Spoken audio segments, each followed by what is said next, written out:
Hi everyone, welcome back to D K Sharma education hub. तो आज के इस वीडियो लेक्चर में हम कंटिन्यू करेंगे अपना वैदिक पीरियड।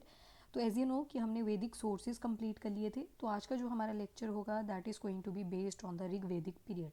ठीक है, तो इनिशिएशन देख ली थी हमने कि कैसे माना जाता है, किन थ्योरीज के बेसिस पे माना जाता है कि आर्यंस इंडिया में आए होंगे। फिर यूरोपियन थ्योरी करी थी, then we did central Asian theory, Arctic region theory, Tibetan theory, Indian theory. इसमें मैंने आपको बोला था कि थोड़ा थोड़ा याद रखना है कि क्या बोला गया है किसी पर्टिकुलर थ्योरी में। जैसे कहीं पे हमने वर्ड्स को मैच किया था, ठीक है, लेटिन ग्रीक संस्कृत के वर्ड्स उठाए और उनको मैच किया कि कोई रिजेम्बलेंस है, एंड वी फाउंड कि हाँ रिजेम्बलेंस है। तो उससे क्या पता चलता है कि मे बी वो सारी चीज़ें उस टाइम पे कंटेम्प्रेरी थी या फिर वहीं से आर्यंस इंडिया आए थे। ठीक है, तो इस तरह से थ्योरीज थी और हमने देखा था कौन किस थ्योरी को सपोर्ट कर रहा है। उसके बाद एक्सटेंट की बात करी थी, तो अफ़गानिस्तान से लेके आपका जो विदेह का एरिया है बिहार में पड़ता है, वहाँ तक पे आप देखोगे कि पूरा वैदिक पीरियड एक्सटेंड करेगा। वैदिक पीरियड बोला मैंने यहाँ पे, मतलब ऋग्वैदिक एज वेल एज लेटर वैदिक पीरियड। ठीक है, फिर उसके बाद सप्त सिंधु बार बार मैंशनड है हमारे ऋग्वेदा में, तो हमने वो 7 रिवर्स के बारे में पढ़ा था। देन वी डिड वैदिक लिटरेचर। ऋग्वेदा के बारे में हमने डिटेल की, सामवेद, यजुर्वेद, अथर्ववेद, ब्राह्मणास, अरंकास क्या थे, उपनिषद, एंड फाइनली वेदांता, वेदांगा, पुराणास और धर्मशास्त्र और एपिक्स। एपिक्स आपके दो हैं, रामायण और महाभारत। तो आज हम कंटिन्यू करेंगे वैदिक पीरियड में ही। तो हमने देखा था कि अगर वैदिक पीरियड को डिवाइड कर दें तो 2 हिस्सों में बढ़ता है, ऋग वैदिक पीरियड, लेटर वैदिक period.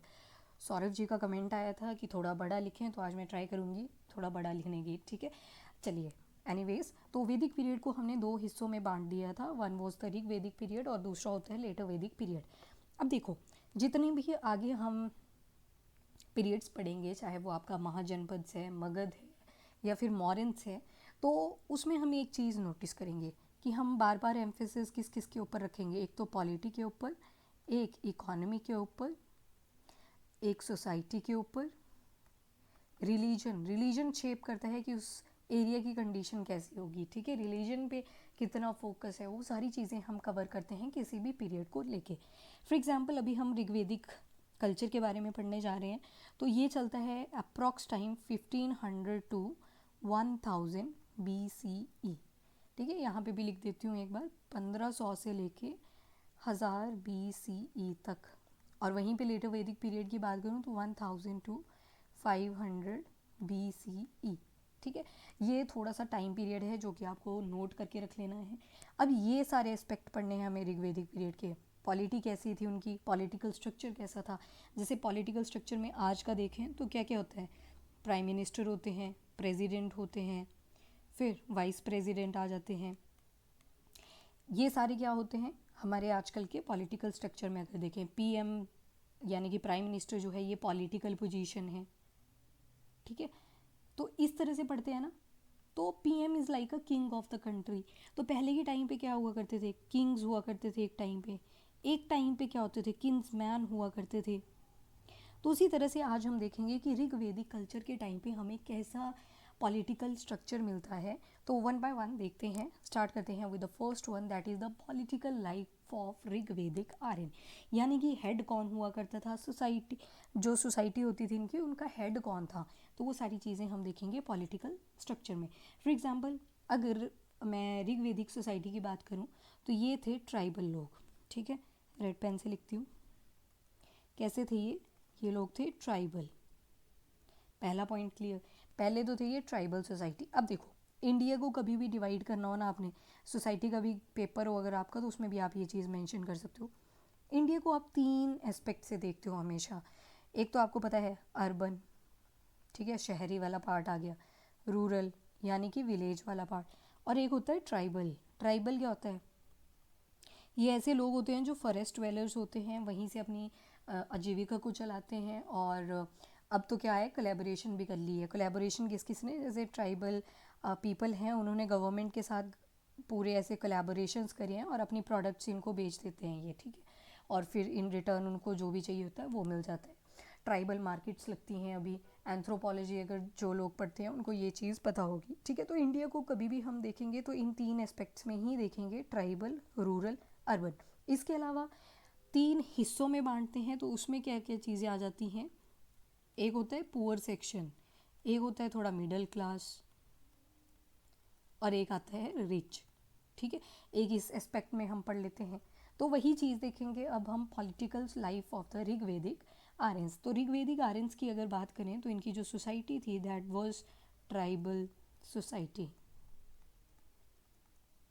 Done, that is the first point कि ये थे ट्राइबल सोसाइटी में, यानी कि ट्राइबल सोसाइटी थी इनकी टोटल। अगर देखें कैसे रहते थे तो दे वर सेमी नोमैडिक। सेमी नोमैडिक का मतलब है एक जगह से दूसरी जगह जाएंगे, फिर उस जगह पे थोड़े टाइम के लिए रुकेंगे, फिर दोबारा से उस जगह से चले जाएंगे। क्यों जाएंगे? फॉर द फूड, वाटर, और जो भी उनको अपनी सबसिस्टेंस के लिए चीज़ें चाहिए वो चेक करेंगे कि वहाँ पे हैं या नहीं हैं। तो वही चीज़ होती है सेमी नोमैडिक। जैसे वहाँ पे फूड ख़त्म होगा तो उनको ये लगता था कि यहाँ पे जब तक ये फर्टिलिटी अपनी दोबारा से गेन करेगी सॉइल, तब तक हम किसी और जगह पे चले जाते हैं, और इस तरह से ये ट्रांसफ़र करते रहते थे एक जगह से दूसरी जगह। तो हम बोल सकते हैं कि दे वर सेमी नोमैडिक। और जो आर्यन ट्राइब के लोग थे उनको बोलते क्या थे? जो आर्यन ट्राइब के लोग हुआ करते थे उनको बोलते क्या थे हम? तो वो चीज़ भी ध्यान में रखना, उनको बोलते थे जनास। आज भी बोलते हैं ना जन, पता नहीं है आपकी साइड बोलते हैं कि नहीं। जैसे हमारे गांव की साइड बोल देते हैं कि जन समिति हो रही है, यानी कि लोगों की मीटिंग बुलाई हुई है तो उसके लिए चलो, ठीक है। तो जन का मतलब क्या होता है? पीपल ही होता है। तो इन जनों का कोई हेड भी होगा ना, तो हेड इनके जो हुआ करते थे उनको बोल दिया गया राजन।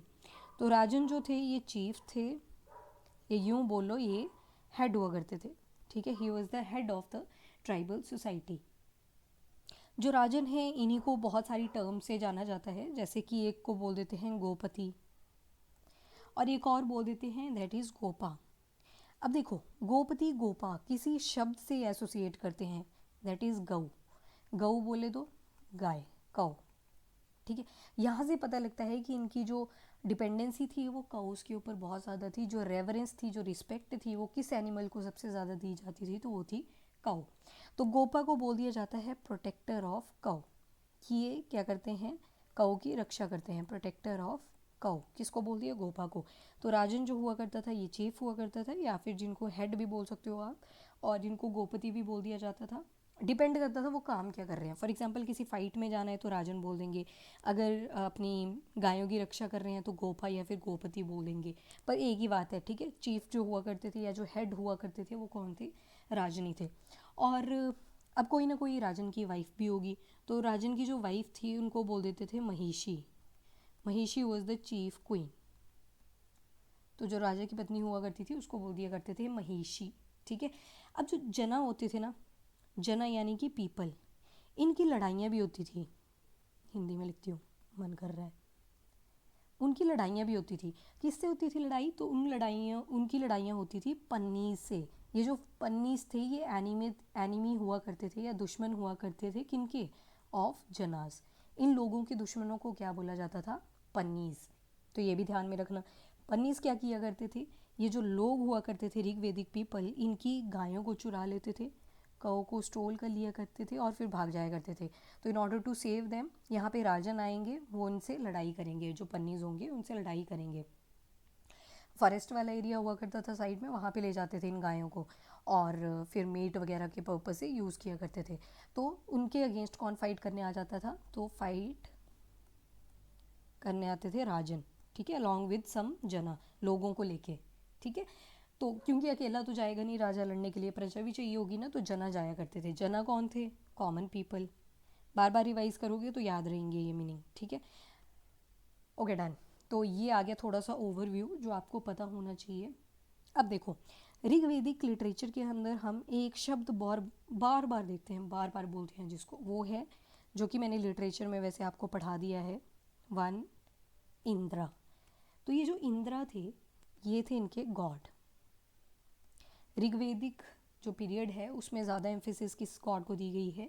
तो वो है आपके गॉड इंद्रा। तो बोला जाता है कि जो गॉड इंद्रा हैं, फॉर एग्जांपल जो राजन है, आपके राजन हैं प्लस जना हैं, जब इनको पन्नी से लड़ने के लिए जाना है तो ये क्या करेंगे? किसको वर्शिप करेंगे ये लोग? इंद्रा को, इंद्रा की वर्शिप करेंगे। और जब वर्शिप करेंगे तो फिर जाएंगे फॉर द फाइट।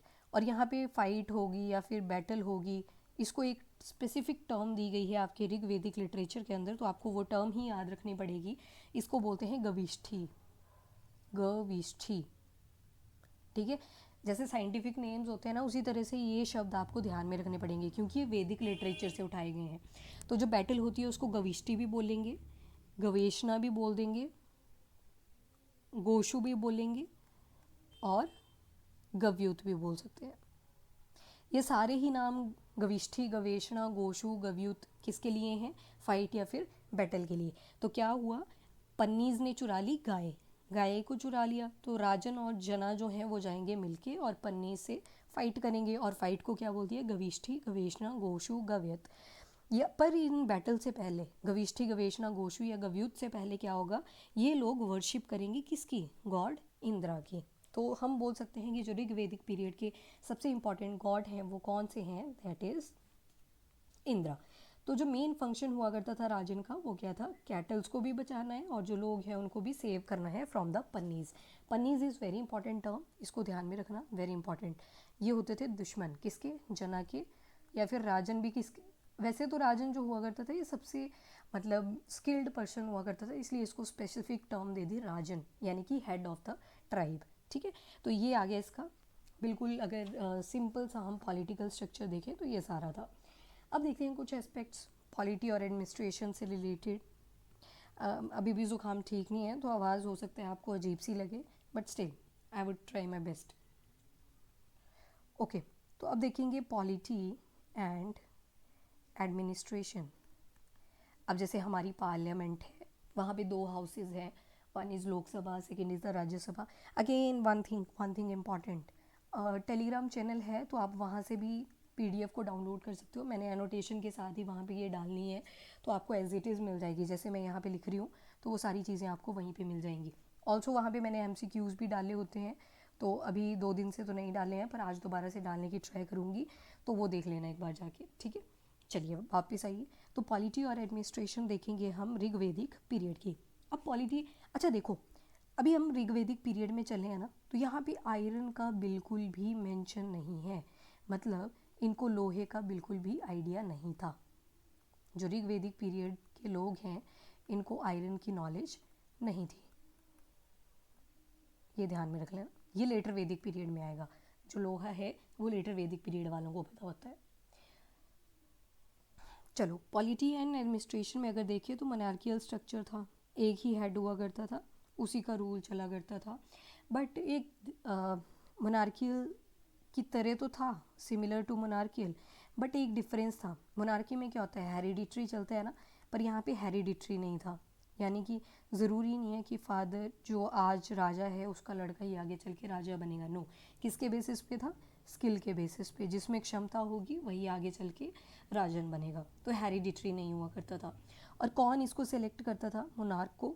तो मोनार्क के लिए एक असेंबली बनाई गई थी, उसको बोलते थे समिति। क्या बोलते थे उसको? समिति, ठीक है। तो कुछ 4 इंपॉर्टेंट हमारे पास असेंबलीज आ जाती हैं, वो आपने ध्यान में रखनी है। 4 ट्राइबल असेंबलीज। अब देखो, ये जो 4 ट्राइबल असेंबलीज हैं ये आपको एज इट इज़ याद रखनी पड़ेंगी इन ऋग्वेदिक पीरियड, क्योंकि लेटर वैदिक पीरियड में हम देखेंगे वो डिजनरेट हो जाएंगी, डिग्रेड हो जाएंगी, ख़त्म हो जाएंगी पूरी तरह से। तो पहली जो हुआ करती थी वो थी सभा। जो सभा होती थी ये छोटी सी एक असेंबली थी, स्मॉल थी। कौन हुआ करते थे यहाँ पे? बुढ़े वगैरह, एलिट्स, यानी कि जिनको लाइफ का बहुत ज़्यादा एक्सपीरियंस था, उनकी ये एक तरह से असेंबली थी, सभा। दूसरी जो आपकी आती है उसको बोलते हैं समिति। समिति जो है ये काफ़ी बड़ी असेंबली हुआ करती थी और काफ़ी ब्रॉड थी। यहीं पे क्या होता था? इलेक्शन होता था, किसके लिए? राजन के लिए। तो जो राजन का इलेक्शन होता था वो कौन सी असेंबली में हुआ करता था? आपकी समिति वाली में, तो ये ध्यान में रखना। थर्ड आता है आपका, दैट इज़ विधाता। विधाता की अगर मैं बात करूं तो ये, अब देखो हमारी पार्लियामेंट है, ठीक है, फिर हम देखते हैं बहुत सारी मिनिस्ट्रीज आती हैं। मिनिस्ट्री ऑफ होम अफेयर आती है, finance of ministry of finances आता है, मिनिस्ट्री ऑफ फॉरेन अफेयर्स आता है, डिफरेंट मिनिस्ट्रीज आ गई ना। तो उसी तरह से विधाता हुआ करता था उस टाइम पे। यहाँ पे ट्राइबल बहुत सारी असेंबलीज होंगी, इसके अंदर फर्दर छोटी छोटी असेंबलीज होंगी with diverse function, with diverse function, यानी कि सभी का काम जो होता था वो अलग अलग होता था। यानी कि जैसे आज के टाइम पे मिनिस्ट्रीज़ होती हैं, उसी तरह से यहाँ पे भी क्या होता था, छोटे छोटे ग्रुप्स बना दिए गए थे और सभी का काम जो था वो अलग था।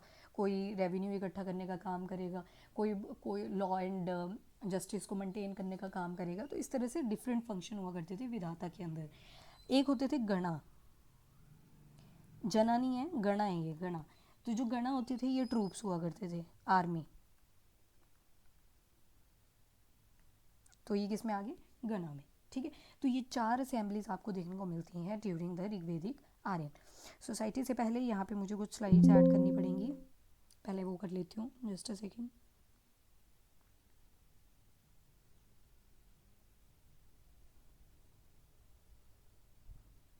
चलो, तो ये 4 ट्राइबल असेंबलीज हुआ करती थी ड्यूरिंग द ऋग्वेदिक पीरियड, इनको ध्यान में रखना। अब देखो, ऋग्वेदिक सोसाइटी के अंदर ही अगर एक और इम्पॉर्टेंट फंक्शन देखिए, अब मैंने बोला ना डाइवर्स फंक्शन हुआ करते थे, तो इम्पॉर्टेंट फंक्शनियर कौन हुआ करते थे ऋग्वेदिक सोसाइटी में, इन ऋग्वेदिक सोसाइटी।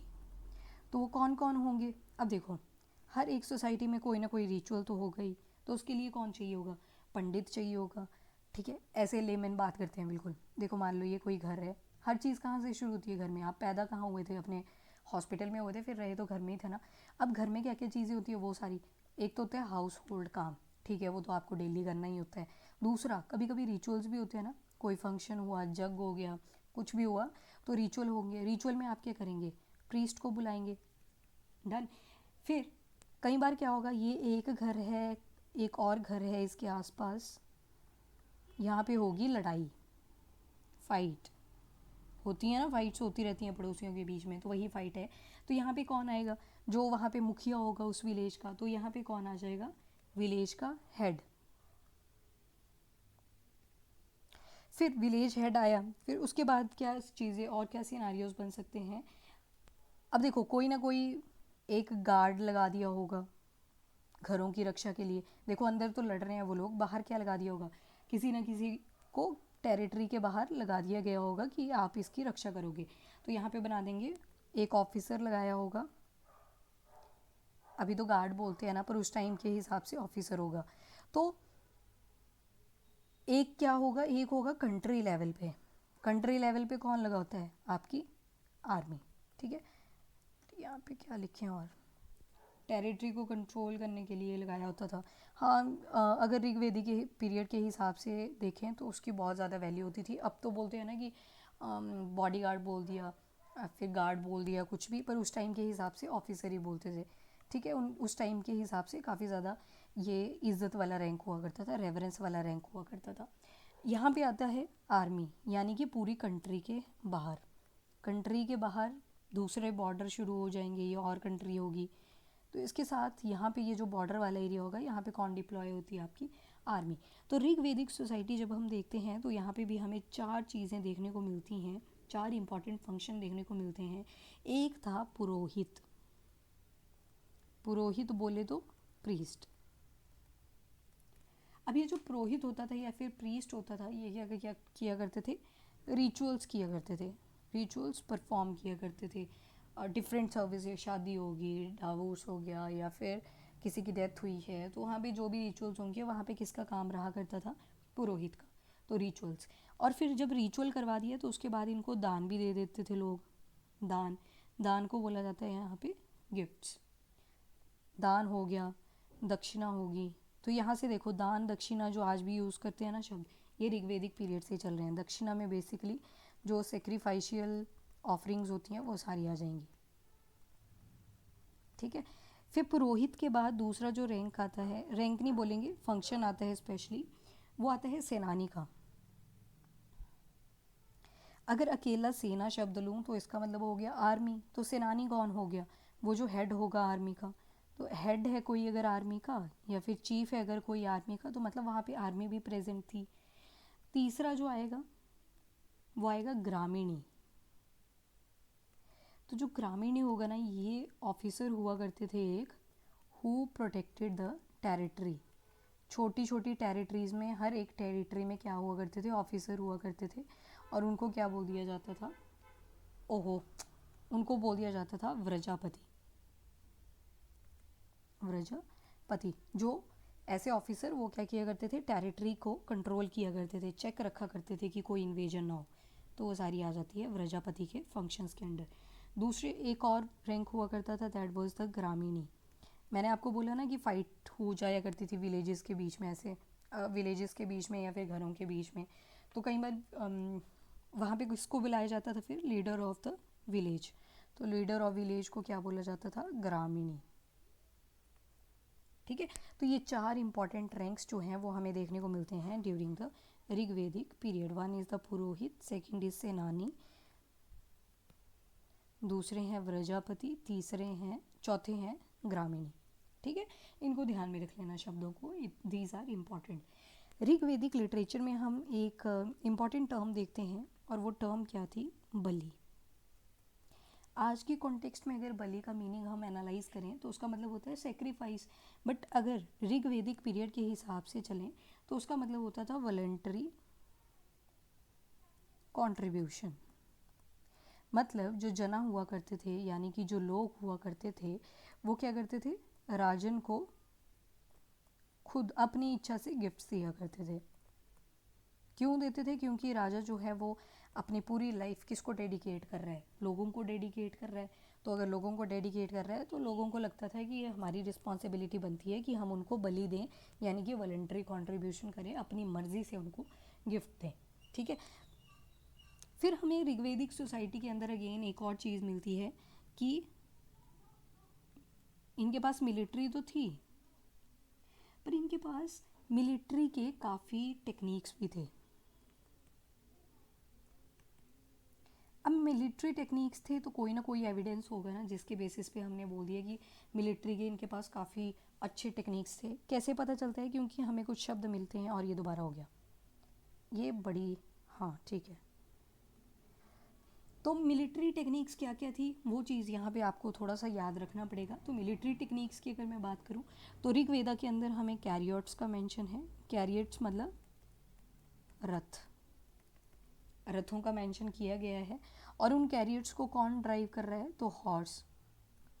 तो यहाँ से पता लगता है कि जो रथ हुआ करते थे, राजन उसी के ऊपर बैठा करता था, और उसको कौन ड्राइव करता था, फर्दर हॉर्सेस। ठीक है, और जो कैरिएटर हुआ करता था, यानी कि उस कैरियट के ऊपर बैठा है, यानी कि आपका राजन, तो जो कैरिएटर थे वो यूज़ किया करते थे बहुत सारी चीज़ें, और वो बहुत सारी चीज़ें क्या क्या थी वो आपको ध्यान में रखनी है।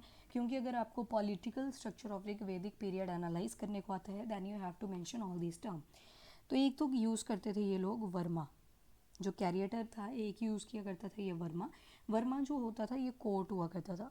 आपने देखा होगा ना, जैसे पुराने राजा वगैरह लड़ाई किया करते तो एक लोहे का कोट डाला होता था, तो उसी टाइम पे एक और कोट हुआ करता था, बट आयरन का नहीं बना था ये, क्योंकि हम अभी ऋग्वेदिक पीरियड में चल रहे हैं।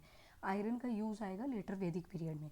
तो ये जो वर्मा हुआ करता था, that was the coat used by the Rigvedic charioteer. तो एक तरह का कोट हुआ करता था।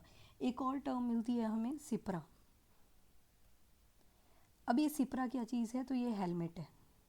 सर को प्रोटेक्ट करने के लिए हेलमेट पहनना पड़ेगा, तो ये हेलमेट हुआ करता था। इसके अलावा एक और शब्द मिलता है जिसको बोलते हैं असी। असी जो है ये तलवार के लिए यूज़ किया गया है, स्वॉर्ड के लिए यूज़ किया गया है। फिर आता है हनास। हनास जो है ये एरोज हुआ करते थे। अगर एरो वहाँ पे थे तो बोज भी होंगे ना, अगर वहाँ पे बाण था तो वहाँ पे धनुष भी होगा। तो धनुष को क्या बोलते थे ये लोग, इलिहनस। ये हो गया बो एंड एरो दोनों ही होंगे ना, एरो से अकेले क्या करना, हाथ से थोड़ी मारेगा। तो क्या क्या होता था, देखो पेट वगैरह पे कोई इंजरी ना हो, हार्ट वाली साइड कोई इंजरी ना हो, तो उसके लिए ये लोग पहना करते थे वर्मा।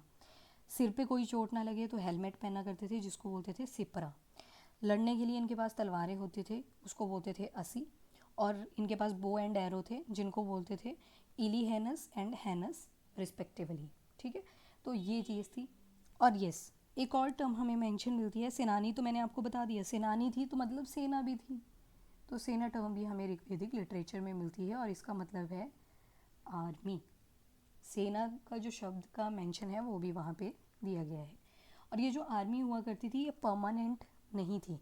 परमानेंट नहीं होने का मतलब क्या है, या एक फिर से हो गया, रुक जाओ आप,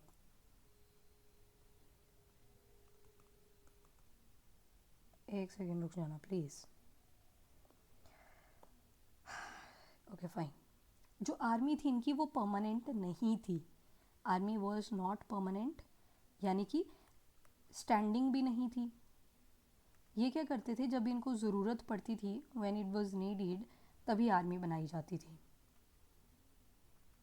मतलब जब पन्नीज़ ने मानो इनकी गायें चुरा ली तब जाके इनको आर्मी की ज़रूरत पड़ेगी, उससे पहले ये नहीं बनाया करते थे। ठीक है, क्योंकि आर्मी को बैलेंस करना है तो फंडिंग की ज़रूरत होती है। और हम देखते हैं यहाँ पे सिर्फ किसका मेंशन है, बली का, यानी कि वॉलंटरी कॉन्ट्रीब्यूशंस का। तो फंड ना होने की वजह से यहाँ पे आर्मी परमानेंट नहीं रखी जा सकती थी। तो ये क्या करते थे, जब ज़रूरत पड़ती थी तभी आर्मी को डिप्लॉय किया करते थे। ठीक है, और ये आर्मी में कौन होते थे, तो ट्राइबल पीपल ही हुआ करते थे, जिनकी काफ़ी अच्छी स्किल्स हुआ करती थी, उनको आर्मी में रख लिया करते थे ये लोग। ठीक है, तो ये बताता है हमें military structure of the Rigvedic period. अब क्या इनकी वॉर्स हुई हैं, तो यस इनकी बहुत सारी बैटल्स भी हुई हैं। दो तरह की बैटल जो हैं वो आप ज़्यादा पढ़ोगे, टू टाइप ऑफ बैटल्स। अब ये दो टाइप्स क्या क्या थे बैटल्स के, एक तो होती है विद प्री आर्यंस, यानी कि आर्यंस के आने से पहले जो लोग यहाँ पे हुआ करते थे। तो यहाँ पे आपको दो शब्द ध्यान में रखने हैं कि यहाँ पे हुआ करते थे दासाज और दास्यूस। दासाज बोल दिया जाता है जो ब्लैक कलर के हुआ करते थे। दास्यूस जो थे वो स्लेव्स थे, यानी कि जो आर्यन से पहले यहाँ पे रहा करते थे। तो ये बोला जाता है इनकी लड़ाई हो जाती है आर्यंस के साथ और ये मर जाते हैं सारे, ये दासाज और दास्यूस। और फिर कौन एस्टेब्लिश कर देता है अपना रूल, आर्यंस। ये तो पहली लड़ाई है कि यस प्री आर्यंस के साथ लड़ाई हुई। जो दूसरी लड़ाई आती है दैट इज़ इम्पॉर्टेंट, इसका काफ़ी वर्णन आपको देखने को मिलता है। दो बैटल्स कौन कौन सी थी इसी के अंडर आएंगी फर्दर, ये दास और दासीज वाली और भी बैटल हुई हैं, तो दो तरह की और बैटल्स हुई हैं, इसी के अंडर करोगे आप ये फर्दर, दो तरह की हैं। पहली जो आती है ये है आपके एक भारता ट्राइब। अब देखो ये भारता ट्राइब है ना, जो भारता ट्राइब से ही नाम पड़ा भारत, इंडिया का नाम पड़ा भारत। तो भारता ट्राइब हुआ करती थी जिसके हेड थे दिवोदास। भारता ट्राइब के हेड थे दिवोदास। इनकी लड़ाई हो जाती है एक दासा रूलर के साथ। दासा रूलर कौन था, शंबारा।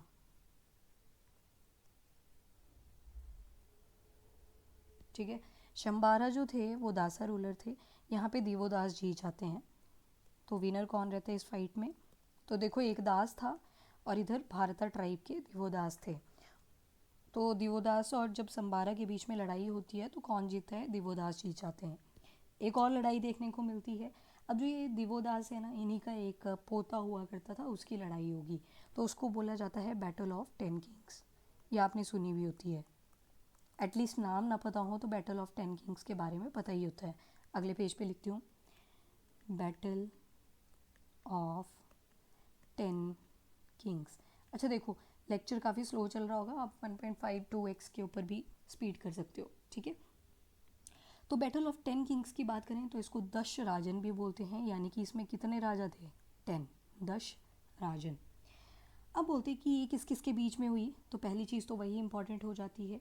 एक था मैंने बताया किसका grandson, one was the grandson of Divodasa. Grandson of Divodasa किस ट्राइब के थे, भारता ट्राइब के, अभी देखा पीछे। तो ग्रैंडसन का नाम क्या था वो भी ध्यान में रखना है। तो नाम था उनका सुधा। ठीक है, ये ग्रैंडसन आ गए दिवोदास के। और इनके ओपोनेंट कौन थे, तो वो नाम भी ध्यान में रखने हैं। तो टोटल आपको साइड में मिलेंगी 10 ट्राइब्स वर्सेस 10 ट्राइब्स। और वो ट्राइब कौन कौन सी, उनमें आपको 5 ट्राइब तो सीधी सीधी याद रखनी है। 5 ट्राइब्स जो थी इसमें उनको बोलते थे पंचजना। क्या बोलते थे, पंचजना। ठीक है।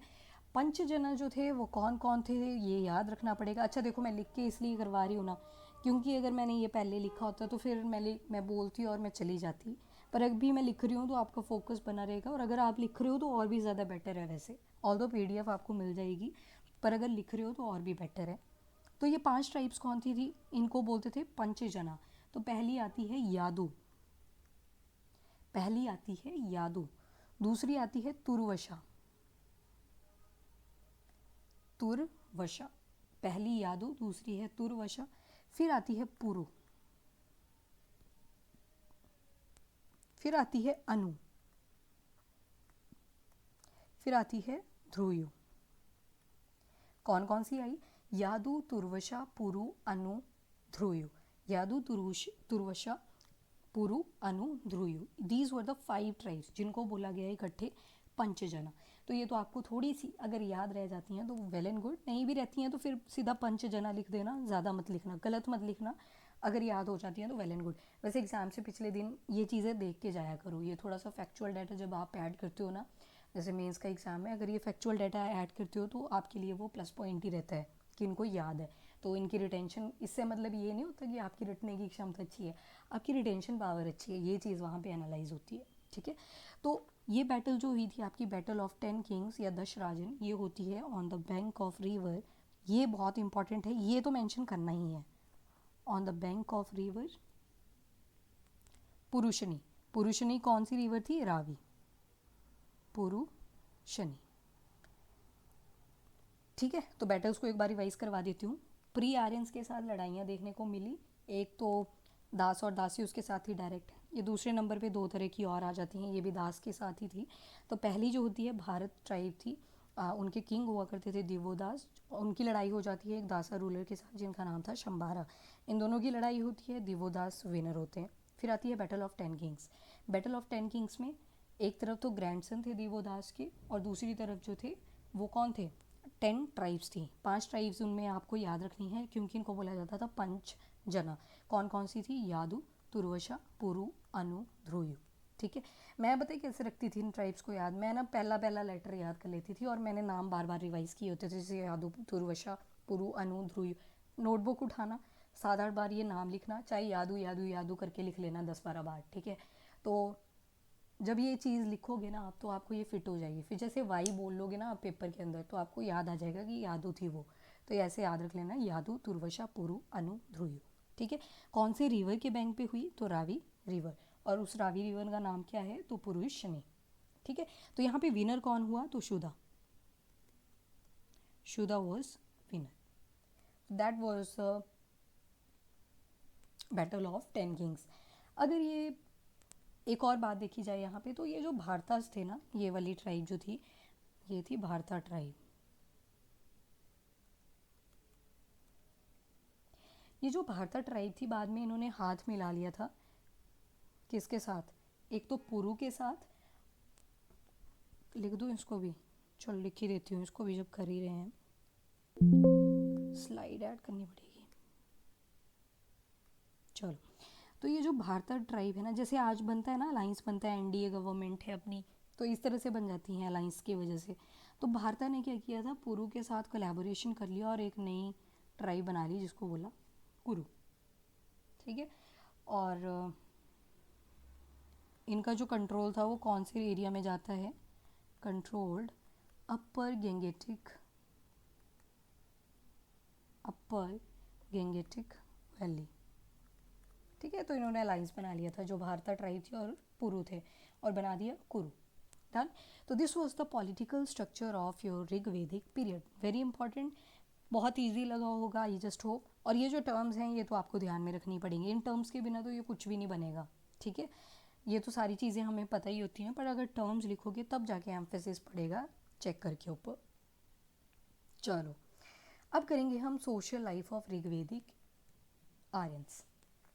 सोशल लाइफ में हम क्या क्या चीज़ देखेंगे कि सबसे पहले आएगा यहाँ पे भी क्या, फैमिली। घर कैसे थे, जैसे कि आजकल हम देखते हैं न्यूक्लियर स्टाइल ज़्यादा चल रहा है। ये न्यूक्लियर स्टाइल क्या है, यानी कि एक पापा होंगे उस फैमिली में, एक मम्मी होंगे, उनके 2 बच्चे होंगे, 2-3 जितने भी, बस इतनी सी होगी। तो एक होती है जॉइंट फैमिली, जॉइंट फैमिली में क्या होता है, परदादा भी हैं, परदादी भी है, फिर दादू दादी भी हैं, फिर पेरेंट्स भी हैं, और पेरेंट्स के भाई मतलब पापा के वहाँ पे चाचू सॉरी भाई भी हैं, एक दो, एक ताऊ जी हैं, एक चाचू जी हैं। तो इतनी बड़ी फैमिली होती है जॉइंट फैमिली। तो आर्यंस के टाइम पे कैसा स्ट्रक्चर हुआ करता था वो चीज़ अब हम देखेंगे। तो काफ़ी ब्रदरहुड था उस टाइम पे। ब्रदरहुड का मतलब है भाईचारा काफ़ी ज़्यादा था ड्यूरिंग द ऋग्वेदिक आर्यंस। और फैमिली को एक टर्म दी गई थी ऋग्वेदिक पीरियड में, कुला। कुला को याद रखना है, जो फैमिली थी उसको क्या बोला जाता था, कुला। और एक social unit, one social unit, उसको बोल दिया जाता था कुलापा। कुलापा का मतलब है, जैसे अपने घर में कौन हेड होते हैं, दादू को बोल देते हैं ना, कि अगर जिस घर में दादू होंगे उधर दादू को बोल देंगे। तो जो हेड हुआ करता था वो कौन था, Kulapa. Kulapa was the head of the family. और जॉइंट फैमिली हुआ करती थी, मतलब जनरेशन ऑफ जनरेशन एक ही घर पे रहा करती थी। तो आपको पता है ना, पहले घर छोटे थे, प्यार ज़्यादा था, लोग ज़्यादा होते थे एक घर पे। अब जितने बड़े घर हैं उतनी ज़्यादा लोनलीनेस है, और साथ में उतने ज़्यादा कलेश हैं। ठीक है। तो अगर ऋग्वेदिक आर्यन की बात करें तो फैमिली को बोलते थे कुल, और उनका जो हेड होता था उसको बोलते थे कुलापा। ईजी है याद रखने के लिए, हेड को बोलिए कुलापा। ऐसे ही देखोगे आप आगे हम पढ़ेंगे विषय, विषयपति। ठीक है, इसी तरह से आएंगे शब्द, मतलब जो हेड होगा उसको पति लगा देंगे, अप्पा लगा देंगे, कोई भी चीज़। तो उस टाइम की फैमिली जो थी उसको बोला कुल। ये कहाँ से मिलता है, ऋग्वेदिक लिटरेचर से एविडेंस मिलता है। और जो हेड हुआ करते थे वो थे कुलापा। जो हेड हुआ करते थे कुल के, यानी कि फैमिली के, उसको बोलते थे कुलापा। और जो फैमिली स्ट्रक्चर था that was the joint family. और मैट्रिलिनियल था कि पैट्रिलिनियल था, तो पैट्रिलिनियल था, यानी कि किसकी डोमिनेंस होंगी, मेल की dominance, male dominating society, male की डोमिनेंस सबसे ज़्यादा होगी। अब देखो, ये एक बड़ा सा एरिया हुआ करता था, यहाँ पे बहुत सारे घर हुआ करते थे, इस तरह से बहुत सारे घर, छत थी बची पर ठीक है। तो फैमिली जो थी एक यूनिट थी किसकी, तो ये पूरे को बोलेंगे विस। विस बोल लो, क्लैन बोल लो। ठीक है। तो इस विस या एक क्लैन का एक फैमिली जो थी वो यूनिट हुआ करती थी, मतलब ये फैमिली अलग यूनिट है, ये फैमिली अलग यूनिट है, पर सारी यूनिट्स को इकट्ठे जोड़ दूंगी तो क्या बोलूँगी मैं बोल दूंगी उसको विस। ये थी कुला, और बहुत सारे कुला को जोड़ दिया तो बन गया विस। विस को बोला क्लैन। ठीक है। और इन लोगों को क्या बोलते थे, अगेन वही चीज़ आ गई, जना। जो लोग हुआ करते थे, पीपल हुआ करते थे। और इनका क्लैन का हेड कौन हुआ करता था, तो अगेन वही आ गया, राजन। पॉलिटिकल स्ट्रक्चर में हमने देखा चीफ। ठीक है। तो डोमेस्टिकेशन किया करते थे, किसकी किया करते थे, गऊ की, काऊ। तो अगर कऊ थी तो कोई कऊ का हेड भी होगा, उसको क्या बोल देंगे, गोपति या फिर गोपा। तो ये तो पॉलिटिकल स्ट्रक्चर से ही हमें आइडिया लग गया। ठीक है। तो इस तरह से सोसाइटी की आप स्टार्टिंग कर सकते हो ऋग्वेदिक पीरियड की। अब बहुत सारे एस्पेक्ट्स हैं, पैट्रियार्कल सोसाइटी थी, बट इसका मतलब ये नहीं था कि वीमेन की सिचुएशन अच्छी नहीं थी। वीमेन की काफ़ी अच्छी कंडीशन थी, दे वर अलाउड टू एडुकेशन, और इवन ये हाइम्स भी कंपोज कर सकते थे, मंत्रों का उच्चारण भी कर सकती थी लेडीज़। ठीक है। और एजुकेटेड थी, और असेंबलीज़ में भी पार्ट करती थी। हमने 4 असेंबलीज़ देखी ना, तो असेंबली में भी ये पार्टिसिपेशन कर सकते थे। ये चीज़ बताना ज़रूरी इसलिए है क्योंकि अब देखोगे आप आगे आगे जब चलोगे ना, तो वीमेन की जो सिचुएशन होगी वो डिग्रेड करती चलेगी। अब आप लेटर वैदिक पीरियड में देखोगे कि सभी असेंबलीज़ में वीमेन को अलाउ नहीं किया जाता। तो इस तरह से चेंजेस आते चलेंगे। दैट्स वाई यहाँ पे आपको ध्यान रखना पड़ेगा वीमेन की कंडीशन कैसी थी। ऋग्वेदिक पीरियड में हम देखते हैं बहुत अच्छी थी। Even they were allowed to choose their husband, किस लड़के से उनको शादी करनी है तो वो भी उनको अलाउड थी। और कोई भी इंस्टांस हमें ना तो चाइल्ड मैरिज का देखने को मिला, नो चाइल्ड मैरिज, ना तो चाइल्ड मैरिज देखने को मिलता है, ना पर्दा सिस्टम। ये मैं क्यों बता रही हूँ, क्योंकि अब लेटर वैदिक में देखेंगे ये चीज़ें आ जाएंगी, पर ऋग्वेदिक में ये बिल्कुल भी नहीं है। और एक और चीज़, यहाँ पे विडो रीमैरिज भी अलाउड थी, जो विडो रीमैरिज थी वो भी अलाउड थी ऋग्वेदिक वेमेन के लिए। ठीक है। मान लो किसी का भाई हुआ करता था उसकी मतलब मान लो कोई लड़का है, उसकी नई नई शादी हुई, बड़ा भाई है घर में और उसकी डेथ हो जाती है बाय एनी चांस, तो वहाँ पे लेविरेट मैरिज कर दी जाती थी। लेविरेट मैरिज का क्या मतलब होता है कि भाई के भाई से कर दी जाएगी, देवर के साथ शादी कर दी जाएगी, लेविरेट मैरिज।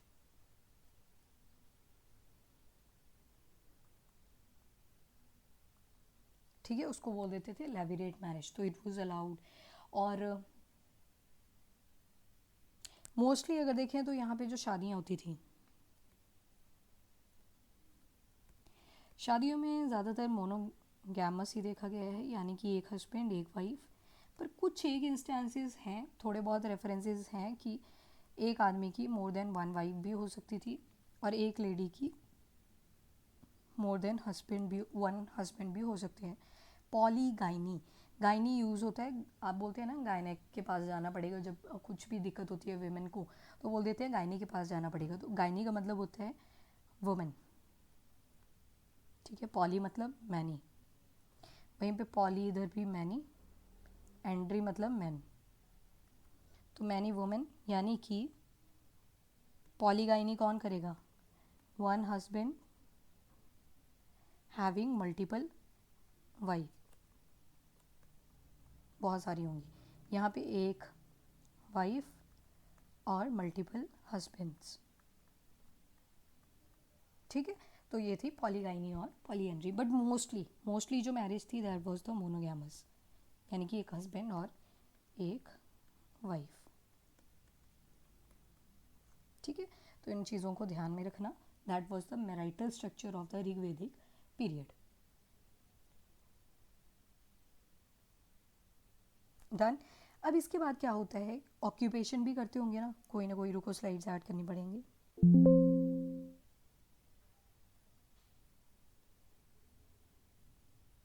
कोई ना कोई ऑक्यूपेशन भी करते होंगे, घर चलाना है तो काम तो करना ही पड़ेगा, तो ऑक्यूपेशन किया करते थे लोग। और जो ऑक्यूपेशन थी that was not based on caste,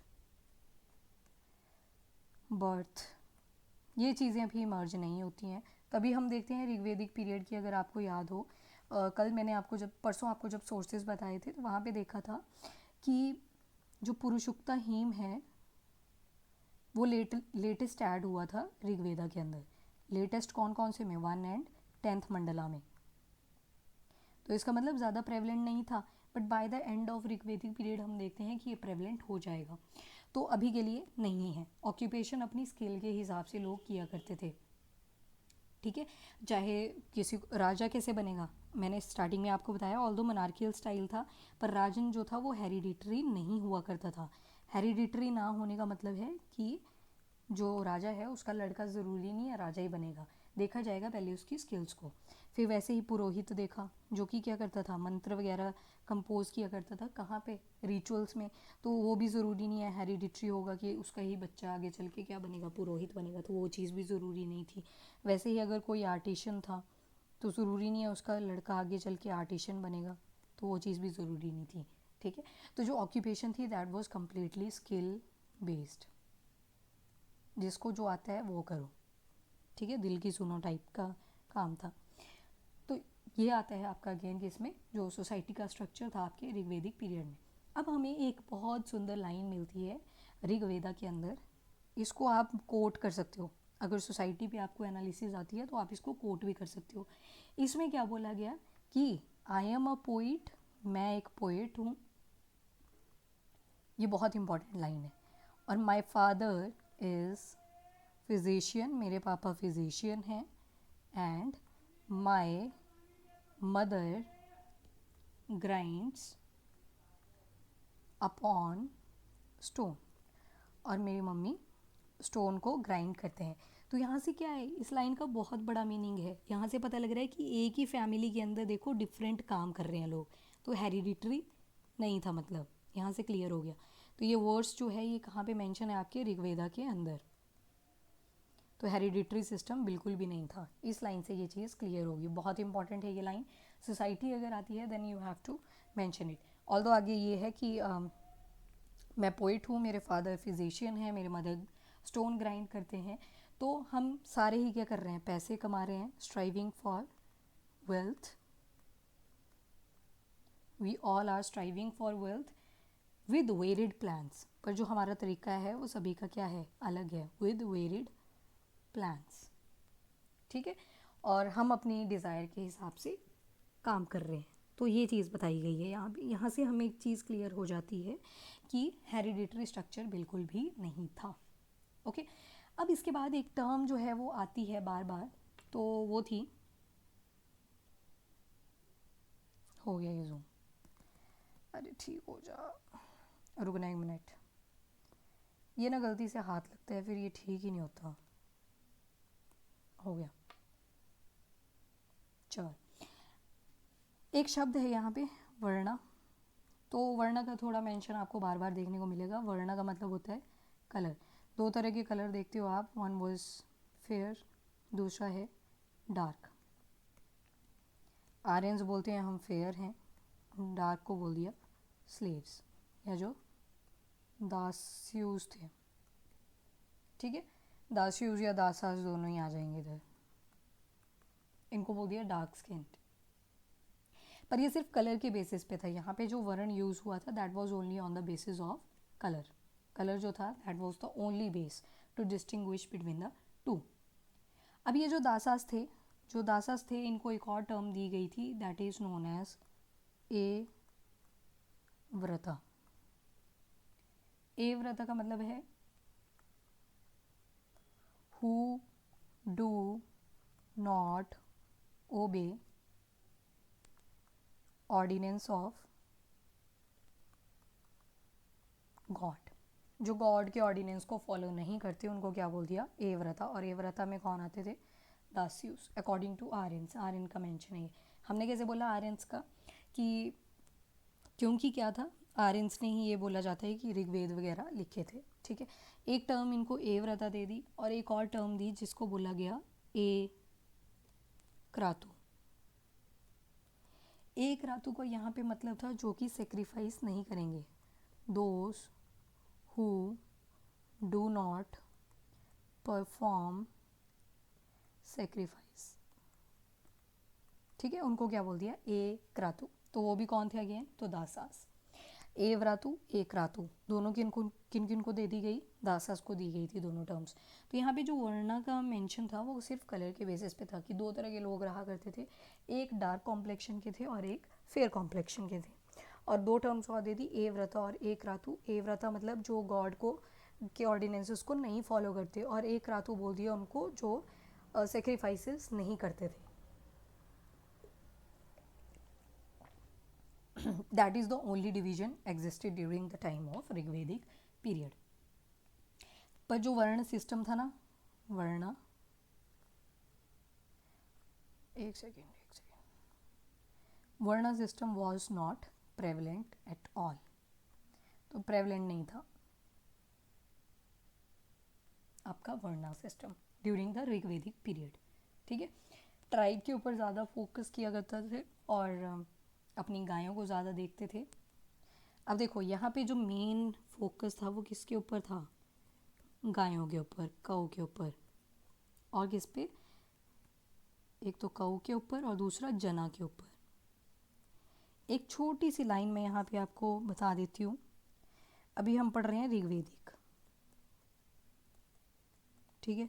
इसके बाद आएगा वैदिक, फिर आ जाएंगे महाजनपद। कैसे, अब ऋग्वेद में किस चीज़ को इम्पोर्टेंस दी जा रही है, जना को, लोगों को। बाद में वैदिक में दी जाएगी जनपद को, यानी कि टेरिटरी को। अब जो ज़मीन होगी उन पे ज़्यादा फोकस किया जाएगा इंस्टेड ऑफ पीपल।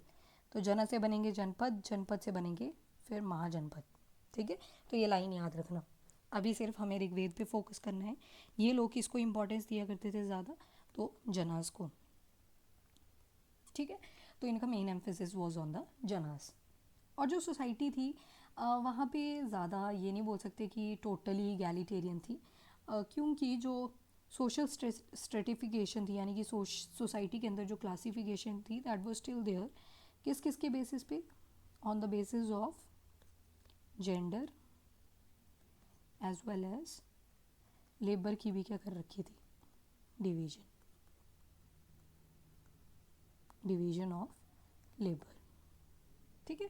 तो दोनों के ऊपर डिवीजन थी। और ये जो 4 वर्ण देखते हैं हम, पुरुषोक्ता हेम आता है आपका 10th और 1st मंडल के अंदर, 1 एंड 10th मंडला में पुरुषोक्ता हाइम। तो ये भी इंट्रोड्यूस होता है बिल्कुल लास्ट में जाके, लेटेस्ट है ना ऋग्वेदा के अंदर, लास्ट में जब ये ऐड हुआ तो इसका इतना ज़्यादा प्रेवलेंस नहीं था ऋग्वेदिक पीरियड में। बट जैसे ही अब आप एंटर करोगे टुवर्ड द लेटर वेदिक, तो आप देखोगे कि इसकी इंपॉर्टेंस सबसे ज़्यादा होगी, पुरुषोक्ता हेम की इंपॉर्टेंस सबसे ज़्यादा होगी। यानी कि जो सोसाइटी होगी उसमें बहुत ज़्यादा ये वाला फीचर आएगा, ब्राह्मण क्षत्रिय, फिर ब्राह्मण ब्राह्मण ही रहेंगे, क्षत्रिय क्षत्रिय रहेंगे, वैश्य वैश्य ही रहेंगे, और शूद्र शूद्र ही रहेंगे, ठीक है। फिर आएगी ये चीज़, पर ये कब आएगी, लेटर वैदिक पीरियड में। फॉर नाउ ऋग्वेदिक पीरियड में इसको इतनी ज़्यादा प्रेवलेंस नहीं दी जाती जो आपका पुरुषोक्ता हेम है, ठीक है। और इसके अलावा स्लेवरी का भी इनको थोड़ा बहुत आइडिया था, slavery was present at the time of Rigvedic period, done. तो ये था कुछ सोसाइटी का स्ट्रक्चर ऑफ ऋग्वेदिक आर्यंस। अब हम देखेंगे economy of the Rigvedic people. चलो, इसके बाद रिलीजन देखेंगे, फिर बाइंड अप कर देंगे, और लेटर वैदिक पीरियड आपका कल आ जाएगा, ठीक है। अभी लेक्चर लंबा हो जाएगा, इसलिए मैं ऋग्वेदिक का ही पूरा एनालिसिस करवाऊंगी, उसके बाद कल देखेंगे। अब इकोनॉमी की बात करें तो कैसे कमाते थे, तो देखो करेंसी तो नहीं थी, तो क्या चीज़ थी, बार्टर सिस्टम। एक चीज़ दो दूसरी चीज़ लो, मतलब मान लो एक तरफ अगर राइस की ज़रूरत है तो दूसरी तरफ वीट की ज़रूरत होगी, तो ये वीट इसको दे देगा, ये राइस इसको दे देगा। बार्टर सिस्टम में एक ही दिक्कत होती थी, ज़रूरी नहीं है कि हमेशा एक तरफ पे ज़रूरत हो ही किसी चीज़ की, हो सकता है इसको राइस चाहिए इधर पर इसको वीट ना चाहिए हो, ठीक है। तो that was the disadvantage of barter system, ठीक है। एनीवेज वो चीज़ भी छोड़ो, डिसएडवांटेज आपको नहीं लिखनी, बस आपको ये बताना है कि बार्टर सिस्टम था वहाँ पे, जो barter system of exchange was prevalent during the Rigvedic period. Pastoral society थी, पेस्टोरल सोसाइटी, कैटल रेयरिंग किया करते थे, सबसे ज़्यादा डोमिनेटिंग थी cattle rearing during the Rigvedic period. और सबसे ज़्यादा किसकी करते थे, गऊ की, ठीक है। और ऐसा बंदा जिसके पास वेल्थ हुआ करता था गऊ का, सबसे ज़्यादा गायें जिसके पास होती थी ना, उसको बोलते थे उस टाइम का लाला, गोमत। गोमत किसको बोलते थे, तो जो जिसके पास वेल्थ हुआ करता था कऊ का। यहाँ पे पैसा क्या है, कऊ है, जो अभी ऋग्वेदिक पीरियड चल रहा है इसमें जो सबसे ज़्यादा इंपॉर्टेंस है वो आप देखोगे कऊ को दी जाएगी, और टर्म है गऊ। गऊ का मतलब क्या होता है, कऊ ही होता है ना। और इवन जब लोग क्या करवाते थे, रिचुअल्स वगैरह करवाते थे, तो वहाँ पे डोनेशन में क्या किया करते थे, पुरोहित को दान दक्षिणा देते थे ना, दान दक्षिणा टू पुरोहित। तो जब पुरोहित को कोई भी दान या दक्षिणा दिया करते थे तो उसमें या तो कऊ दे दिया करते थे या फिर वुमेन दे दिया करते थे, ठीक है। सिर्फ ये दो चीज़ें जो थी वो सबसे ज़्यादा प्रोमिनेंट थी। और प्राइवेट प्रॉपर्टी बिल्कुल भी नहीं थी, मतलब तेरा खेत मेरा खेत ऐसा कुछ नहीं था, नो प्राइवेट प्रॉपर्टी। जो भी प्रोड्यूस आता था सभी में इक्वली बनता था, ठीक है। So that was very good feature of the Rigvedic society. हाँ, trade and commerce was prevalent, trade भी था कॉमर्स भी था, उतना ज़्यादा तो नहीं था बट यस प्रेजेंट था, क्योंकि हमें दो शब्द मिले हैं देखने को, वन इज़ नाव और दूसरा है समुद्र। यानी कि समुद्र के थ्रू नाव जाती थी, नाव बोले तो बोट, समुद्र बोले तो सी, ठीक है। तो समुद्र और नाव की बात हुई है तो यस ट्रेड जो था वो यूज़ किया जाता था, ट्रेड वहाँ पे था। तो लैंड के ऊपर अगर इंटरनल ट्रेडिंग करनी है तो उसके लिए बुलॉक कार्ट का यूज़ किया जाता था, ठीक है। हॉर्सेस का यूज़ कर लिया जाता था ज़्यादा दूर जाना है अगर, ठीक है। तो यस जो आपका ट्रेड था that was prevalent during the Rigvedic society. इसके अलावा हमें एक टर्म मेंशन्ड मिलती है हमारे ऋग्वेद के अंदर जिसको बोलते हैं निष्ठा। अब ये जो निष्ठा हुआ करता था ना, इसका श्योर ही नहीं था कि ये चीज़ क्या है, ये क्या करेंसी थी, ये हमें नहीं पता कि ये सील थी ये हमें नहीं पता, आइडिया नहीं है, बस इतना पता है कि ये निष्का जो था ये बना हुआ था गोल्ड का, it was made up of gold, it was made up of gold. तो अगर गोल्ड का बना था तो हो सकता है ये कोई चीज़ थी ऐसी जिसको उस टाइम के लोग रखना पसंद करते हो, ठीक है, पर हम बोल नहीं सकते। तो ओवरऑल हम बोल देते हैं कि it was the unit of currency. जब हैवी पेमेंट्स करनी होती थी, ज़्यादा पेमेंट करनी होती थी, तो इसको यूज़ कर लिया करते थे निष्का को, यूनिट ऑफ करेंसी, ठीक है। तो that is about Nishka, important term है, ध्यान में रखना है इसको, ये मेंशन करनी पड़ेगी अगर इकोनॉमी के ऊपर एनालिसिस आती है, then you have to mention about the nishka. और कोई रेवेन्यू सिस्टम नहीं था, लोगों से कोई टैक्स नहीं लिया जाता था, नो रेवेन्यू सिस्टम, पर आप लेटर वैदिक पीरियड में देखोगे कि टैक्स सिस्टम चल पड़ेगा।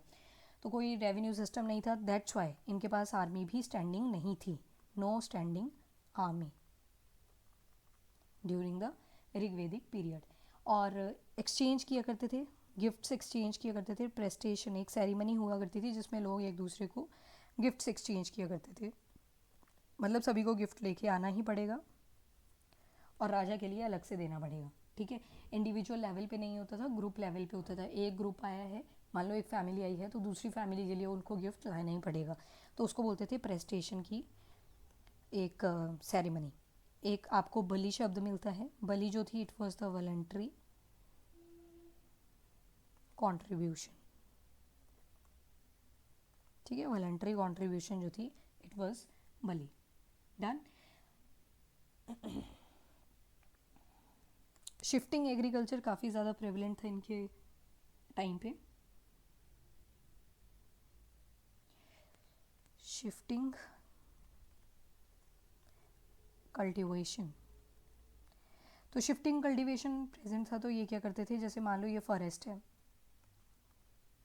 दिस इज़ द फॉरेस्ट, पहले इस पीस ऑफ लैंड पे काम कर लेंगे L1 पे, फिर इसको बर्न करेंगे और जब तक ये जलेगा तब तक L3 पे चले जाएंगे, ठीक है, फिर L3 को भी बर्न करेंगे, फिर L2 पे आ जाएंगे, फिर इस तरह से L4 पे जाएंगे, 5 6 7 8 सभी पे शिफ्ट करते रहेंगे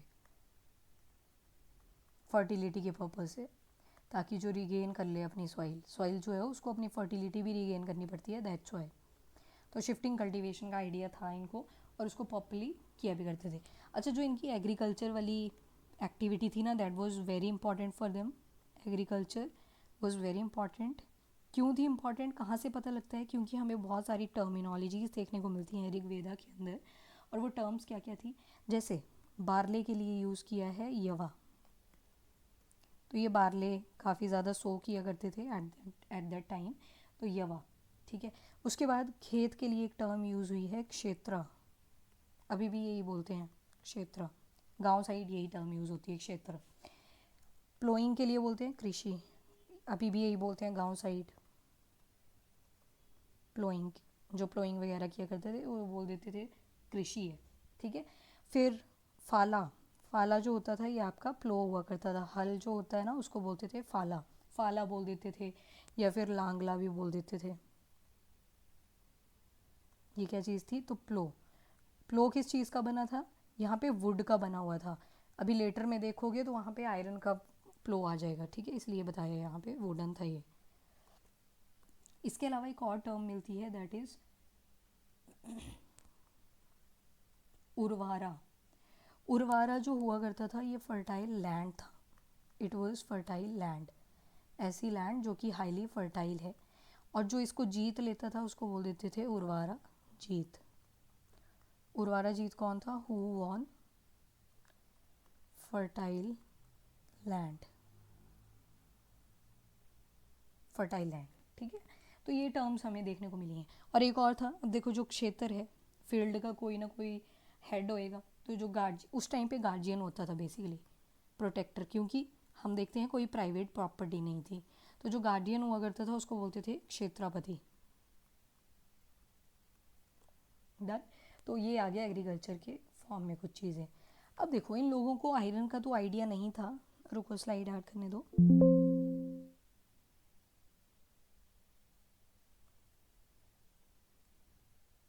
इन लोगों को आयरन का तो कोई आइडिया नहीं था, पर एक मेटल इनको पता थी, अयास, और ये पहले से चलती आ रही है।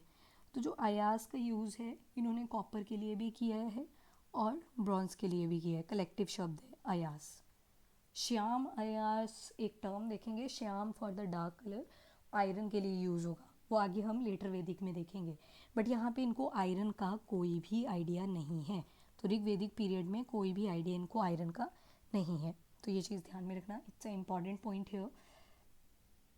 और काफ़ी फेमिलियर थे ये कॉपर और ब्रॉन्ज से। ब्रॉन्ज क्या होता है? Bronze is the mixture of two metals, यानी कि अलॉय है, एक होती है कॉपर और दूसरी होती है टिन, ध्यान में रखना, ठीक है। जो एफ कैट और सी डी एस वगैरह के एग्ज़ाम होते हैं वहाँ पे पूछ लेते हैं अलॉय, जर्मन सिल्वर किस किस का अलॉय है, ऐसी ऐसी चीज़ें आ जाती हैं उन पेपर्स में। ओके, और इनको क्राफ्टिंग का काफ़ी ज़्यादा शौक था, तो क्राफ्टमैन वहाँ पे प्रेजेंट थे, तो ये भी एक तरह की ऑक्यूपेशन थी, that was the skilled occupation.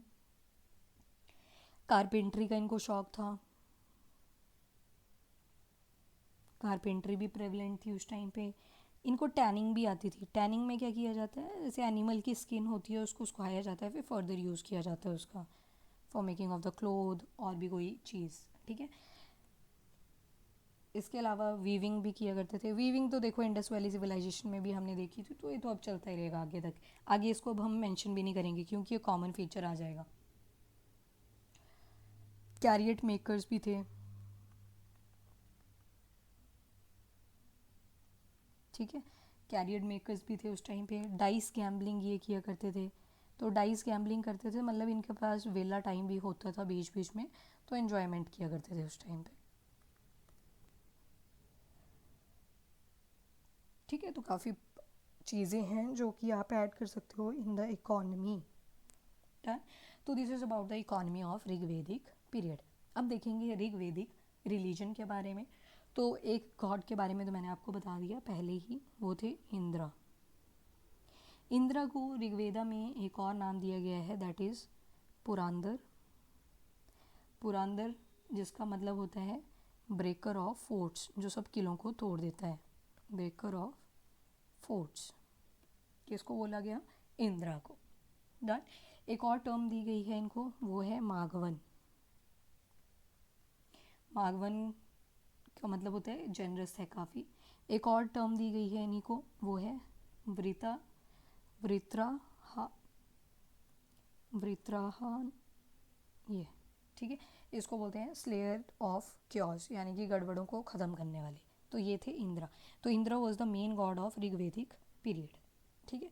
उसके अलावा हम देखते हैं ना तो ये कोई टेम्पल वर्शिप करते हैं, ना ही कोई आइडल वर्शिप है, यानी कि मूर्तियों का भी कोई पूजन नहीं देखने को मिलता अर्ली वैदिक पीरियड में।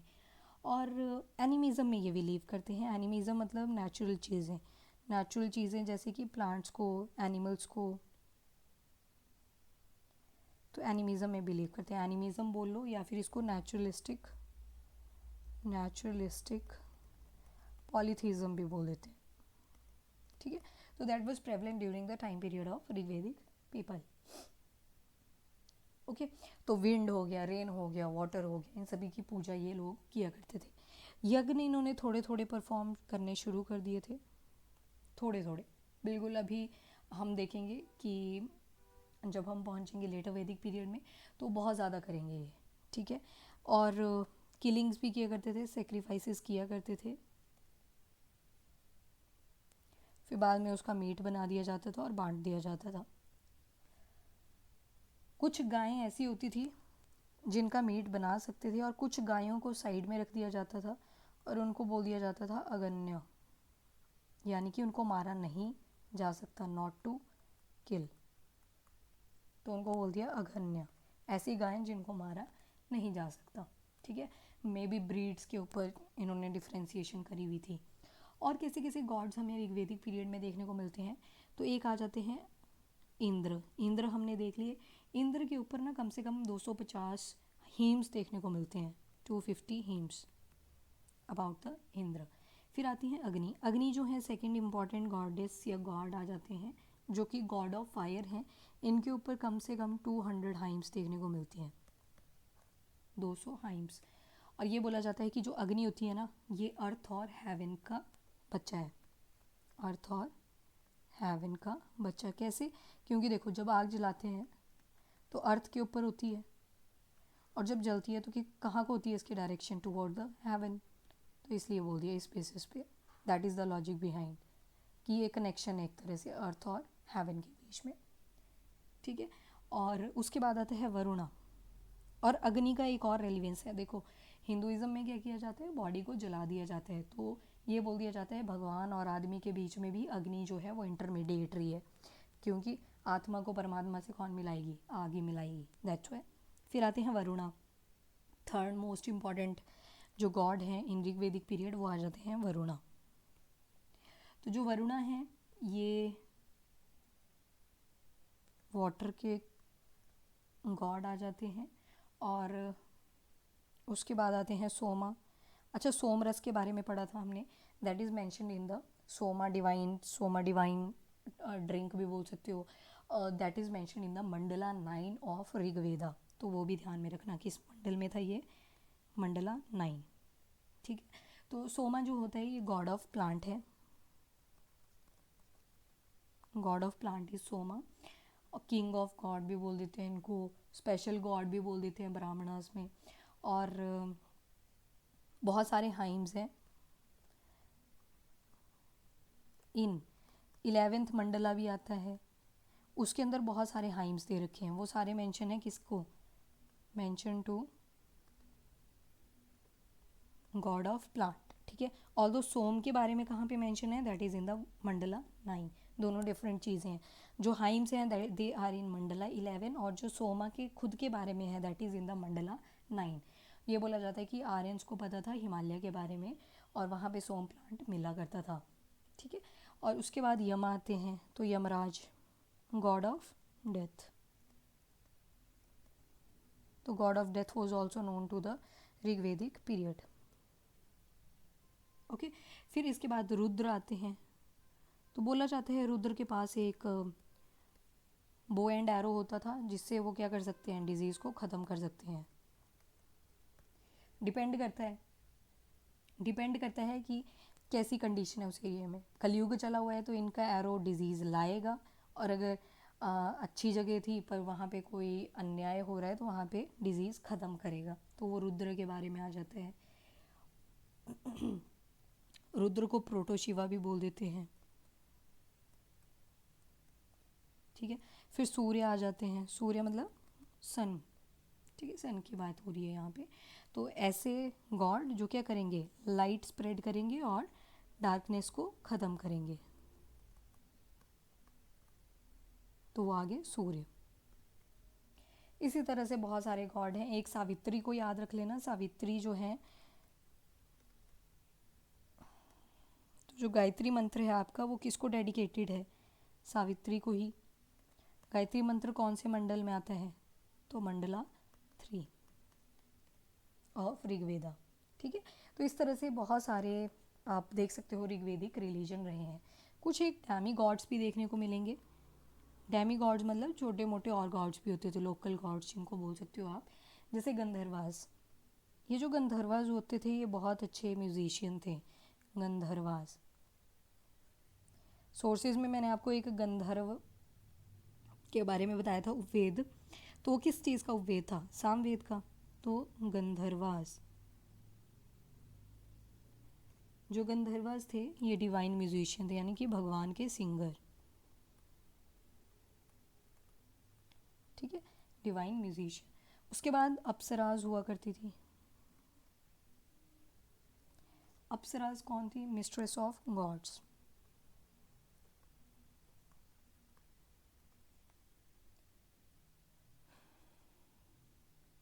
चलो, इसके अलावा कुछ इंपॉर्टेंट टर्म्स हैं जो कि आपको वैदिक एज में देखने को मिली। तो अगर फटाफट रिवाइज कर लें तो आपको याद भी होंगी। सबसे इजी गऊ। गऊ थी कऊ। उसको क्या बोलते थे जिसके पास वेल्थ होता था? काउस का। Wealth of cow. वो थे गोमत। हेड हुआ करते थे गऊ के, तो उसको बोलते थे Gopati. Head of cows. Chief को क्या बोलते थे? राजन। राजन की वाइफ कौन थी? महिषी। क्वीन ऑफ चीफ, ठीक है। उसके अलावा खेत को क्या बोला, क्षेत्रा, तो क्षेत्र का हेड कौन हुआ करता था, क्षेत्रपति। ये टर्म्स आपको ध्यान में रखनी पड़ेंगी।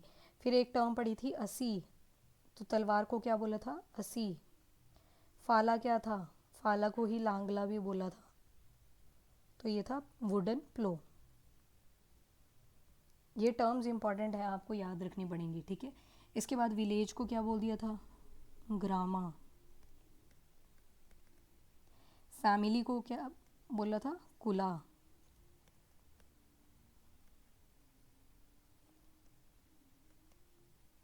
कुला के हेड कौन थे, कुलपति। वैसे ग्राम के हेड कौन थे, ग्रामीणी। फिर क्लैन को क्या बोला था, वेश, ठीक है।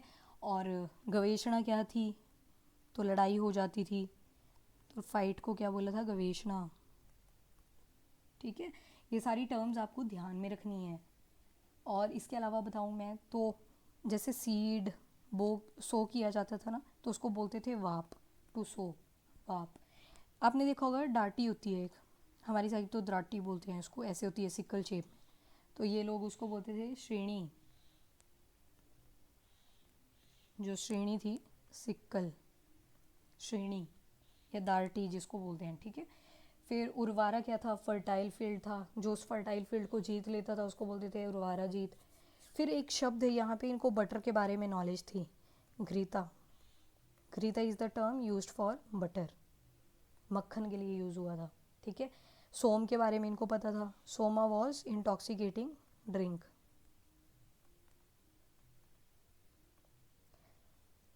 Done. There are so many terms, सारी याद करनी पड़ेंगी आपको, तभी आंसर जो है वो स्ट्रांग बनने थोड़ा, ठीक है।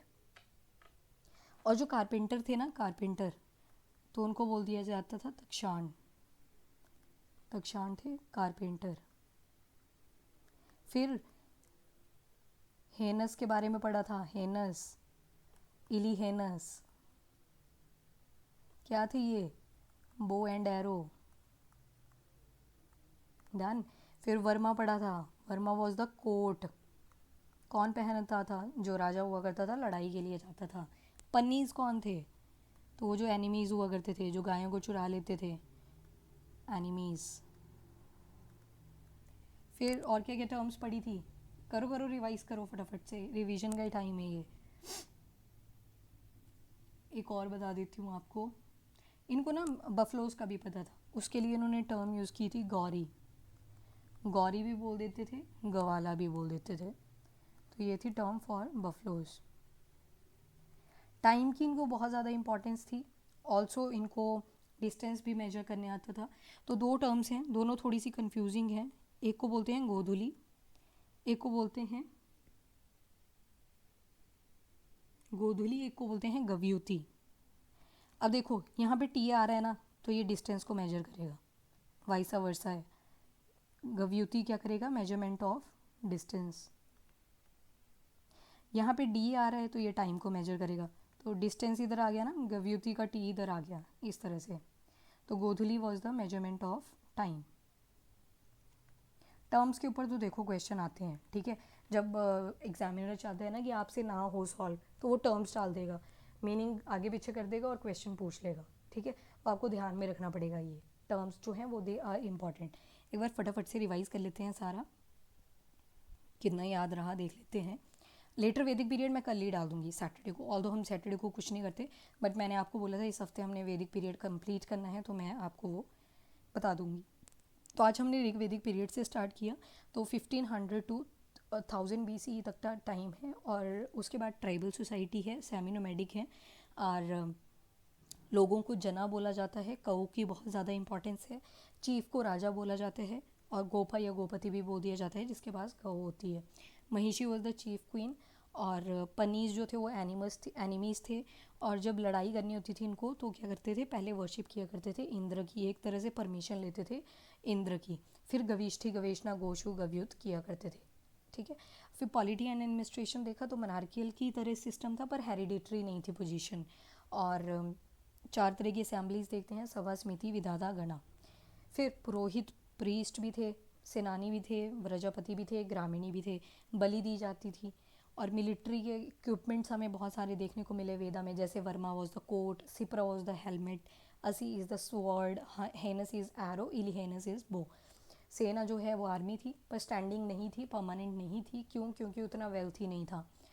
फिर 2 तरह की बैटल्स देखने को मिलती हैं, एक दास और दासी उसके साथ। जैसे एग्जाम्पल है, पहला आता है भारत ट्राइब के दिवोदास हुआ करते थे, उनकी लड़ाई हो जाती है शंबारा के साथ और उसमें जीत जाते हैं दिवोदास। फिर बैटल ऑफ 10 किंग्स होती हैं, जिसमें दिवोदास के ही ग्रैंडसन आते हैं और वो लड़ाई करते हैं 10 ट्राइब्स के साथ, जिसमें से 5 ट्राइब बहुत इंपॉर्टेंट है, पंचजना, यादु, तुर्वशा, पुरु, अनु, ध्रुयु। तो यहाँ पे सुदा जीत जाते हैं, who was the grandson of Divodasa. अब क्या होता है कि जो भारत ट्राइब थी वो अलाइंस बना लेती है आपके पुरु के साथ और बन जाते हैं कुरु। और जो कुरु है इसने अपर गेंगेटिक वैली वाला एरिया ऑक्यूपाई कर लिया। कौन से रिवर के बैंक पे होती है लड़ाई? तो रावी रिवर के ऊपर। ठीक है। सोशल आई देखें अगर ऋग्वेदिक आर्यंस की, तो फैमिली जो थी उसको कुला बोलते थे एक, और हेड जो हुआ करता था वो कुलापति था। जॉइंट फैमिली हुआ करती थी, पैट्रीलिनियल सोसाइटी थी।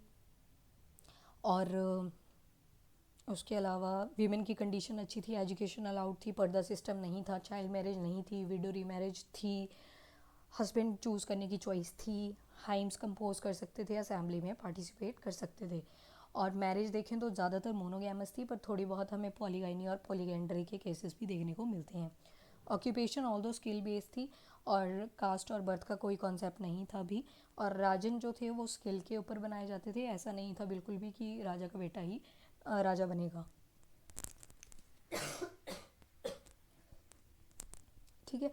कहाँ से पता लगता है कि हेरिडिटरी के बेसिस पे नहीं था? क्योंकि I am a poet, my father is physician, my mother grinds upon stone, striving for wealth from varied plants. तो मतलब हेरिडिटरी नहीं था। पुरुषुक्ता हीम जो है वो मंडला 1 और 10 में ऐड है, और ये लेटेस्ट वाले मंडला हैं, तो इसलिए बोला जाता है कि जो पुरुषुक्ता हीम यानी कि ब्राह्मण, क्षत्रिय, वैश्य, शूद्रा, ये वाला ट्रेंड अभी नहीं चल रहा था। सिर्फ वर्ण के बेसिस पे क्लासिफिकेशन थी, वो भी इसलिए कि हाँ एक फेयर कलर के हैं और एक डार्क कलर के हैं। ठीक है। दासी उसको बोल दिया गया है एव्रता और एक रातु। एव्रता जो थे जो कि गॉड के ऑर्डिनेंस को बिल्कुल भी फॉलो नहीं किया करते थे। एक रातु थे जो कि सेक्रीफाइसेस नहीं किया करते थे। मेन इंपॉर्टेंस कऊ को दी गई, और जैसे ऋग्वेदिक पीरियड में देखते हैं सबसे ज़्यादा कऊ और लोगों को दी गई, बाद में वैदिक पीरियड में टेरिटरी को दी जाएगी, और फिर बाद में तो प्रॉपर टेरिटरीज के पीछे खूब लड़ाइयाँ, खून खराबे होंगे। ठीक है। इकोनॉमी देखते हैं, बार्टर सिस्टम था, पेस्टोरल सोसाइटी थी, कैटल रेयरिंग किया करते थे, कऊ की स्पेशली। कुछ काउज जो होती थी उनको ये खा भी लेते थे। फॉर एग्जांपल अगर कोई गेस्ट आ गया ना तो उसको फीड करवा देंगे, अगर खाने के लिए कुछ नहीं है तो गाय को मार दिया करते थे। पर कुछ गायें बड़ी प्योर मानी जाती थी, उनकी वर्शिप की जाती थी और उनको अघन्य बोल दिया जाता था, यानी कि उन गायों को नहीं मारा जा सकता। जिसके पास बहुत ज़्यादा वेल्थ था काउस का, उनको बोल देते थे गोमत। ठीक है। और ट्रेड एंड कॉमर्स जो था वो प्रेवलेंट था। कैसे पता लगता है? क्योंकि नाव और समुद्र का मेंशन किया गया है, तो मतलब ट्रेड हुआ करता था बाहर की कंट्रीज़ के साथ भी। डोनेशन जो थे वो दान दक्षिणा जो थी वो पुरोहित को दी जाती थी, चाहे कऊ दे दो चाहे वमन दे दो। फिर आता है इकॉनमी। इसमें निष्का आती है एक टर्म। निष्का जो है इसका श्योर नहीं है वैसे तो कि करेंसी है, सील है, क्या चीज़ है, बट यस इसको यूनिट ऑफ करेंसी मान लेते हैं, और ये गोल्ड की बनी हुई थी। और रेवेन्यू सिस्टम कुछ नहीं था, तभी तो आर्मी भी स्टैंडिंग नहीं थी, क्योंकि अगर आर्मी स्टैंडिंग होगी तो लड़ाई है या नहीं है उनको पेमेंट करनी पड़ेगी। प्रेस्टेशन हुआ करता था। प्रेस्टेशन में क्या करते थे? गिफ्ट एक्सचेंज किया करते थे। एक फैमिली भी लाएगी, दूसरी फैमिली भी लाएगी, और फिर एक्सचेंज कर लेंगे। और जो बलि थी वो प्रेवलेंट थी। और उसके बाद एग्रीकल्चर वॉज वेरी इंपॉर्टेंट। यवा देखते हैं, यवा पे बहुत ज़्यादा इंपॉर्टेंस थी ड्यूरिंग द ऋग्वेदिक पीरियड। आगे हम देखेंगे वेट वगैरह भी आ जाएगा, पर अभी क्या था? सिर्फ यवा। क्षेत्र, कृषि, फाला, इन टर्म से पता लगता है कि एग्रीकल्चर को बहुत ज़्यादा इंपॉर्टेंस दी गई है।